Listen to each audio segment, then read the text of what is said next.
ಇವತ್ತಿನ ವಿಡಿಯೋದಲ್ಲಿ ಒಂದು 2-3 ತಿಂಗಳು ಇಟ್ಕೊಂಡು ಯೂಸ್ ಮಾಡ್ಕೊಳ್ಬಹುದಾದ ಕೊತ್ತಂಬರಿ ಸೊಪ್ಪಿನ ಚಟ್ನಿ ರೆಸಿಪಿಯನ್ನು ಶೇರ್ ಮಾಡ್ತಾ ಇದ್ದೇನೆ. ನಾನಿಲ್ಲಿ ಒಂದು ದೊಡ್ಡ ಕಟ್ಟು ಕೊತ್ತಂಬರಿ ಸೊಪ್ಪನ್ನು ಬಿಡಿಸ್ಕೊಂಡು ಅದನ್ನು ಚೆನ್ನಾಗಿ ತೊಳೆದು ಈ ರೀತಿ ಒಂದು ಟವೆಲ್ ಮೇಲೆ ಬಿಡಿಸ್ಕೊಂಡು ಇಟ್ಕೊಂಡಿದ್ದೇನೆ. ಇದನ್ನು ಮನೆ ಒಳಗಡೆ ಇದರ ನೀರಿನ ಅಂಶ ಎಲ್ಲ ಹೋಗುವವರೆಗೂ ಚೆನ್ನಾಗಿ ಒಣಗಿಸ್ಕೊಳ್ಬೇಕು. ಈ ಕಡೆ ಒಂದು ಅರ್ಧ ಕೊಬ್ಬರಿಯನ್ನು ಚಿಕ್ಕ ಚಿಕ್ಕ ಪೀಸಸ್ಗಳಾಗಿ ಕಟ್ ಮಾಡಿ ಇಟ್ಕೊಂಡಿದ್ದೇನೆ.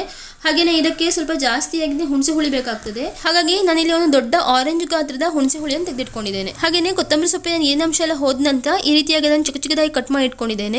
ಅದೇ ರೀತಿ ಒಂದು 10ರಿಂದ 15 ಹಸಿಮೆಣಸಿನಕಾಯಿಯನ್ನು ಚಿಕ್ಕ ಚಿಕ್ಕದಾಗಿ ಕಟ್ ಮಾಡಿ ಇಟ್ಕೊಂಡಿದ್ದೇನೆ.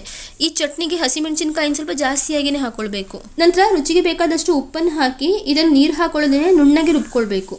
ಒಂದು 2-3 ಬ್ಯಾಚಲ್ಲಿ ಸ್ವಲ್ಪನೇ ಹಾಕೊಂಡು ರುಬ್ಕೊಂಡ್ರೆ ಬೇಗ ಆಗ್ತದೆ ಮತ್ತು ಬೇಗ ನುಣ್ಣಗೆ ಕೂಡ ಆಗ್ತದೆ.